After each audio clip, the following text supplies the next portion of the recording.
So last Thursday, it was the Big Game Awards 10th anniversary. 10th anniversary. Great show with a lot of huge announcements.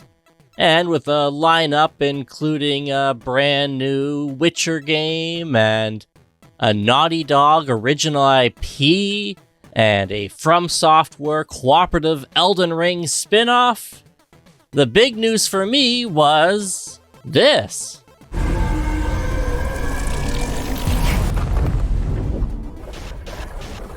Okay, I am kidding, but to be fair, I am all in on this Pac-Man game. Seriously. But no, really. For me, the biggest thing, of course, was Turok Origins. Yeah, the last new Turok game was in 2008, so it's been a bit. No, that doesn't count, although we'll be talking about it on this channel soon. So this latest entry is being developed by Saber Interactive, the same team working on Jurassic Park Survival. Nostalgia bait aside, I am pretty excited for this game. I'm hoping it's kind of the Alien Isolation of the Jurassic Park universe. And hey, it looks like these guys know their way around a dinosaur game, so Saber Interactive and Turok seems like a great fit. Anyway, if you're anything like me and super pumped for Turok Origins, this video is for you. We're gonna break down the trailer in great detail and explore some of the additional information that's currently available. Oddly enough, the place to start is actually TurokOrigins.com, the official website. There's a lot of extra information here that really helps to contextualize what we see in the announcement trailer. So we'll start here with the description. Play as the legendary Turok warriors to face off against ferocious dinosaurs and a terrifying alien threat that seeks to destroy all human life in the galaxy. Unleash devastating attacks on your enemies with weapons and abilities, and harness fallen enemies' DNA to upgrade your arsenal. Embark on a high-stakes adventure, solo or with friends, to unravel mysteries that hold the key to saving humanity. Anyway, it's probably best to do a little flip-flopping here. There's more on the site, but first let's break down the trailer. It opens with a shot of a Mayan-esque temple in a jungle that slightly reminds me of Pandora from the Avatar movies, maybe just because it's so colorful. There's also a planet hanging in the sky. At first I was thinking, hey, is this more like Turok 2008? Like, maybe this isn't the Lost Lands, it's another alien world. That may still be true, but again, there is more information on the website that kind of explains this. Kind of. We meet a mysterious character in pursuit of an animal. Almost immediately upon seeing this, I wondered, hey, could this be Turok? And in retrospect, it is pretty obvious. Of course it's Turok, you know? But we've been burned before.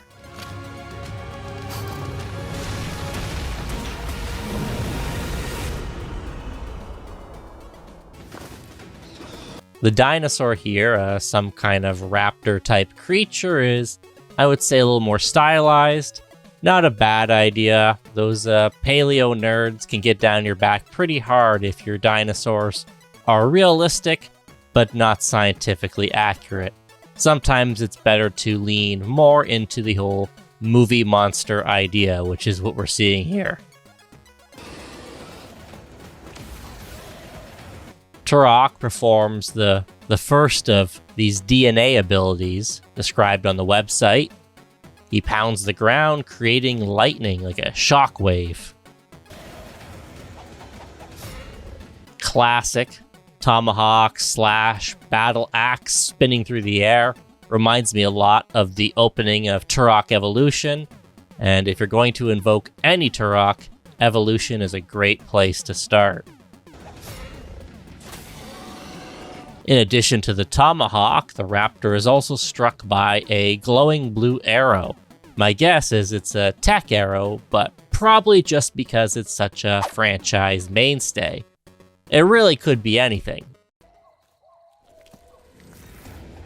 In this frame, the blue mist shows Turok absorbing the raptor's DNA, perhaps to take its powers.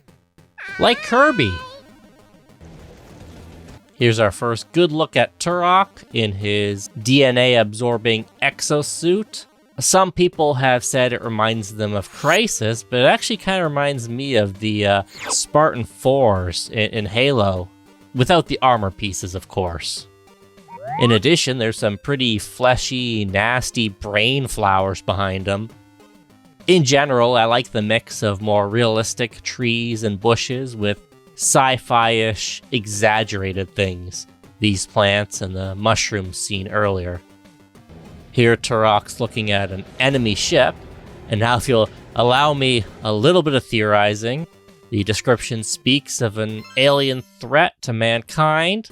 And on the Turok Origins socials, they say, "Beware, Oblivion is at hand." Now, that's a fairly popular Turok phrase. They could just be trying to get the fans in their corner. But hey, I can't help but to think, maybe Oblivion is the main threat in this game. It is, after all, likely a total reboot.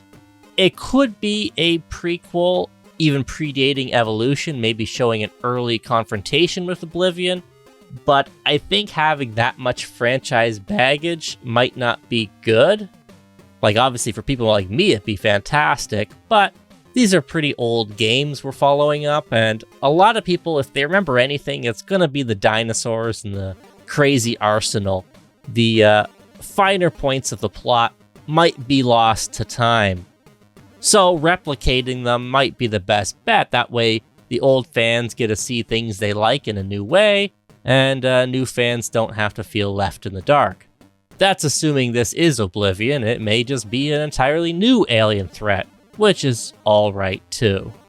Though I did go a little bit down the rabbit hole, because this shot's very intentional in how it shows the ship with the sun between the two kind of prongs there. It reminded me a little bit of this cave art in Turok 3, this mural here. Maybe it's a stretch, maybe not. Hard to say. Maybe there's some significance to this imagery that we don't yet know. In fact, that's the most likely outcome. Here, Turok is joined by two other warriors. The website describes them as the Turok Warriors, which is a term unfamiliar to me. I thought there could only be one Turok at any given time.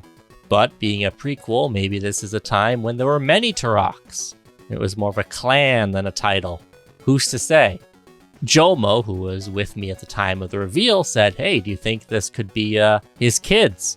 Now that's kind of a gross oversimplification of the dynamic seen in Turok 3, but I have to admit there is some interesting similarity here.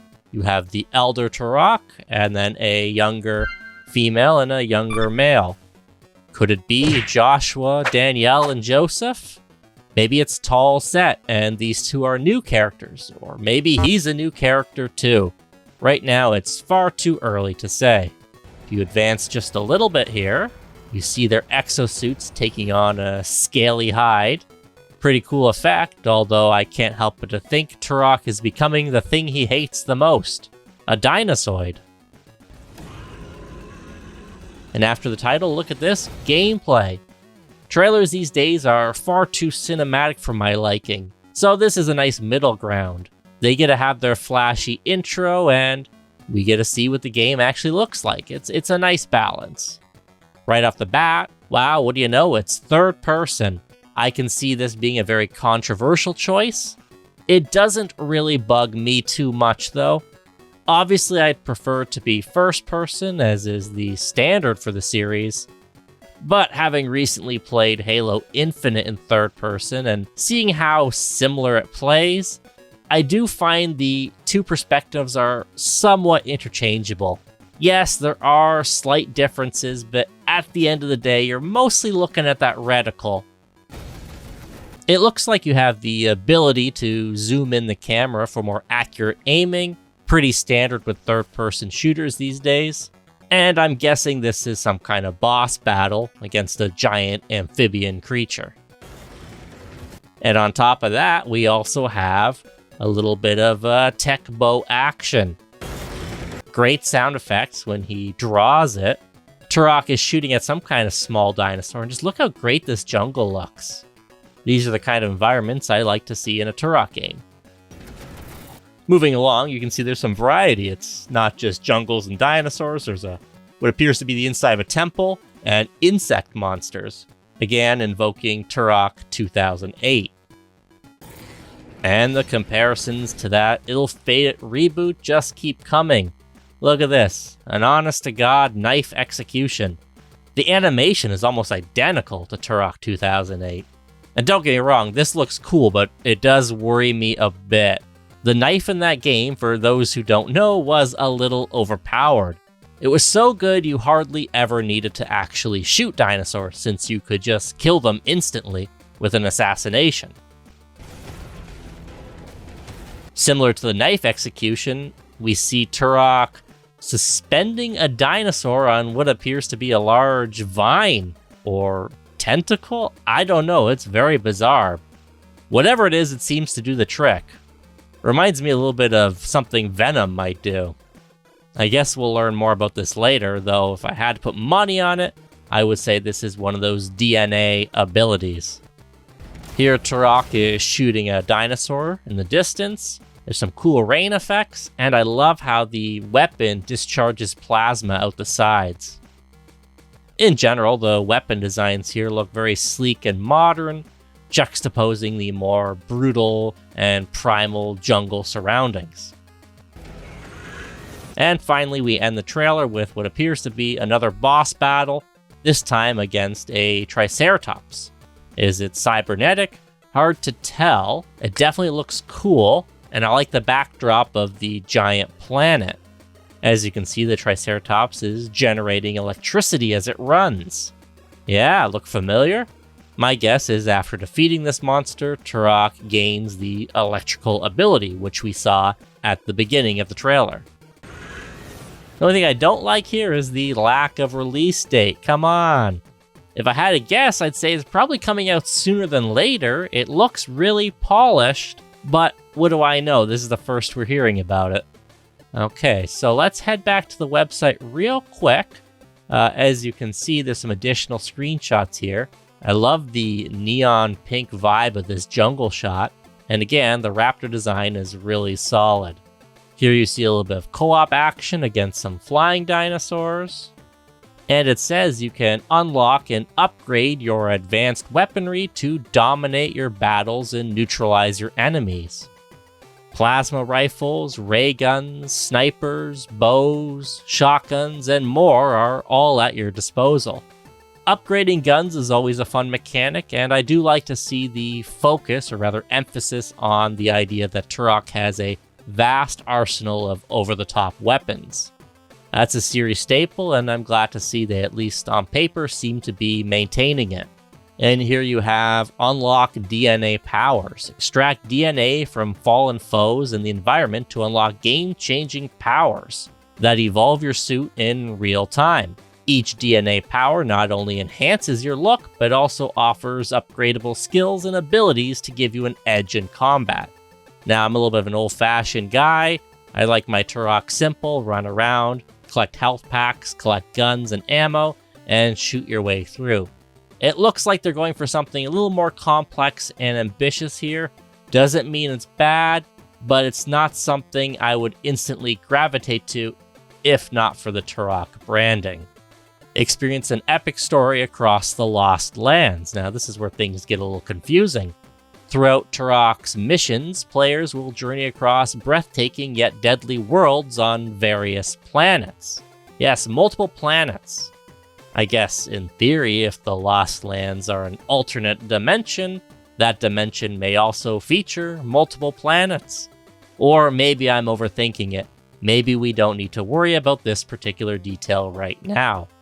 Anyway, from ancient temples and wasteland canyons to dense jungles, Each location holds pieces of an unforgettable story that is packed with twists and turns. Also, more importantly, Turok appears to be screaming at this dinosaur with some kind of sonic breath attack. I don't really know what's happening here, but it has my support. And finally, if you position the screen just right, you can see kind of a frilled Dilophosaurus type design. This is a really funky looking dinosaur, but again, I'm okay with the more exaggerated, unrealistic versions of these creatures. So overall, I like what I'm seeing. I don't know if it's the direction I would have necessarily chose. A lot of people have thrown around the idea of just doing what Doom did when it was rebooted. And yeah, that might have been cooler, more of an edgy, in-your-face, 90s style first-person shooter with modern sensibilities. But as they say, beggars can't be choosers, and honestly, I think this could have gone a whole lot worse. That's not to say the game is going to stick the landing, but it's certainly on the right track, and rest assured we'll be giving it a full review on this channel when it's released. Whenever that might be. But hey, I want to hear your opinions. What do you think of the transition to a third-person perspective? Are you afraid the game's not going to be faithful to the franchise's rich history of lore? Or are you like me and you're cautiously optimistic? Comment down below, and hey, thanks for watching.